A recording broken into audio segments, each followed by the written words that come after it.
grupo va a explicar la parte de escribiendo y precisión de la comunicación escrita. En escribiendo explicaremos lo que es la idea controladora y algunos consejos ante los bloqueos que puedan surgir a la hora de escribir. En precisión explicaremos lo que es la descripción y la argumentación en la comunicación escrita.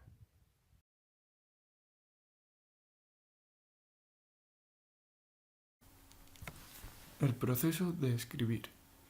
El proceso de escribir se divide en la elección del tema y el plan de ataque. Ahora vamos con la elección del tema. Puedes pensar que no puedes empezar a escribir hasta que no tengas el tema. No es así. Mediante la escritura descubrirás de qué quieres hablar. Aún así, el primer paso es la elección del tema. Esto es una tarea complicada, ya que al ir refinando tus conocimientos es normal que eso de lo que querías hablar al principio no es tan importante o tan relevante, o incluso resulta ser inmanejable. Debes decidir cambiar. No se puede escribir sin saber nada, por lo que el primer paso es estudiar, documentarte para dar sentido a lo que escribes. Además de la elección del tema, debes implicarte en tu escrito. Esto requiere un cierto valor. Debes pensar y ver qué es lo que tú crees y lo que estás dispuesto a defender tus ideas. Una vez sabes qué es lo que quieres comunicar, tienes que montar tu plan de ataque. Partiendo de unas bases generales, has de idear la forma más adecuada de convencer con hechos, con datos y con razonamientos a tus lectores. Debes establecer puntos de partida, datos clave, razonamientos a utilizar, etc. Y ahora, con todo esto, puedes escribir tu primer borrador. Antes de empezar el borrador, debes tener claro para quién escribes, para así decidir la forma en la que hablar, o la que te comunicas. El primer borrador no es síntoma de estar acabando, todo lo contrario, estás empezando. Revisar el borrador no es corregir faltas, que también, sino es corregir o modificar todo lo que no ves correcto o todo lo que no ves adecuado. Hay que revisar el borrador por lo menos unas 3 veces, para así hacer una escritura adecuada.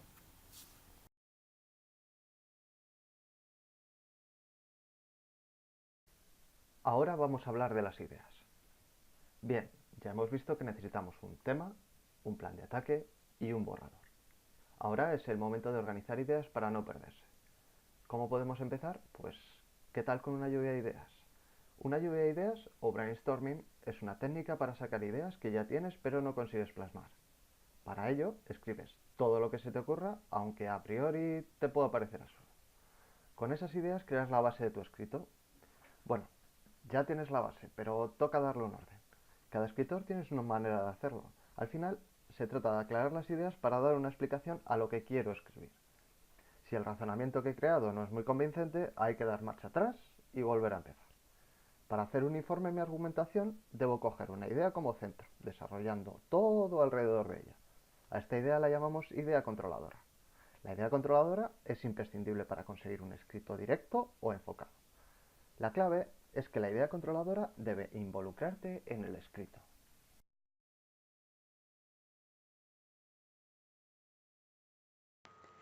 Precisión.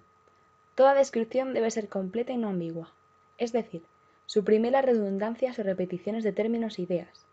Evitar el uso de palabras como cosa, esto, algo, los verbos poder, hacer. Escribir el nombre completo de lugares y personas que se mencionan por primera vez, etc. Además, toda la información debe estar soportada por datos o argumentos que verifiquen que sea válida. Por ello, debemos describir con claridad lo que queremos transmitir para facilitar su comprensión. Para conseguir que el escrito cumpla con esto, debemos seguir 3 etapas: observación, definición y clasificación. Observación. Esto es descripción de algo concreto con precisión y objetividad. Existen una serie de fases. Top-down. Se parte de las variables más globales para ir descendiendo progresivamente hasta las más específicas. Por ejemplo, un primer análisis podría ser analizar la situación del ciclo económico internacional de cara a ver cómo influirá esa variable en las estimaciones que va a realizar un analista sobre la empresa en cuestión. En un segundo lugar, analizaríamos las perspectivas de las economías nacionales o domésticas respectivas. Posteriormente, dentro de cada una de las economías nacionales, debemos prestar atención a los sectores de cara a ver cuáles de ellos crecerán más que la economía en su conjunto y cuáles menos. Una vez realizadas estas fases, vendría el análisis específico de cada compañía en la que habría que evaluar los aspectos fundamentales de la misma: cuota de mercado, calidad del producto, barreras de entrada. Bottom-up. En este caso, el proceso sería el inverso. Se partiría de lo más particular a lo más global. Una vez tengamos esto, el siguiente paso sería observar para recoger aquellos datos más importantes y utilizarlos. Con esto, lo último sería organizarlo de una forma lógica, ya sea funcional por áreas, temporal o espacial. Definición.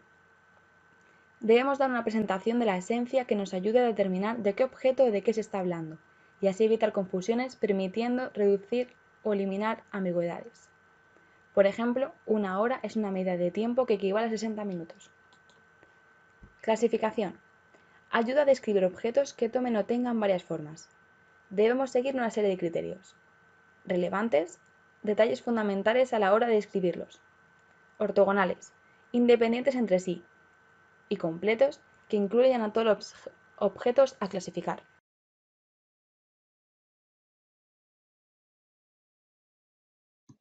Voy a explicar la importancia que tiene la argumentación en la comunicación escrita. Cuando escribimos una idea, no basta con transmitirla, debemos convencer al lector con buenas bases para despertar el interés. A esto se denomina escribir bien, ya que no se escribe por escribir ni para imponer algo. Existen 3 formas de argumentar o dar soporte a una idea: mediante el uso de datos, el uso de trabajos previos y el razonamiento. A continuación veremos cuándo deben emplearse. Los datos son la argumentación más básica y se emplea cuando se afirma algo. Los datos no pueden ser vagos, debemos documentarlos. En caso de no hallar datos que verifiquen la afirmación, tenemos 2 opciones: eliminar el dato del escrito o mencionarlo por encima. Veamos los siguientes ejemplos. En el primero no existe fuente ni un dato concreto, simplemente una afirmación. En cambio, en el segundo ejemplo sí que viene la fuente de donde se obtiene el dato y el porcentaje del incremento de la contaminación. El uso de trabajos previos se utiliza en escritos de investigación mediante el uso de citas textuales, que ayudan a corroborar o confirmar un dato estudiado anteriormente por alguien, aportando al escrito cosas positivas. Demuestra haber estudiado e investigado sobre el tema que se escribe y deja al lector obras para poder profundizar la idea. Hay varias formas de emplearlo. Para indicar que el escrito está basado en una o más obras y debe mencionarse al inicio del escrito. También haciendo uso de la cita textual para frases cortas. Como podemos observar en los ejemplos, se deja claro la fuente del trabajo o la cita empleado en el escrito. También podemos combinar la cita textual con la paráfrasis para frases más largas. Como vemos en el ejemplo, al principio del párrafo estaría la paráfrasis, a continuación y entre comillas la cita textual seguido de la fuente. De esta manera se deja claro cuándo empieza, dónde termina y de dónde proviene la cita en el escrito. No es recomendable poner demasiadas citas textuales en el escrito, ya que se trata de escribir y no de copiar. Hay que usarlas de manera puntual y cuando aporten cosas positivas al escrito. Existen 3 tipos de razonamiento: el razonamiento analógico, que explica al lector algo que desconoce a través de algo ya conocido o a partir de cosas más sencillas.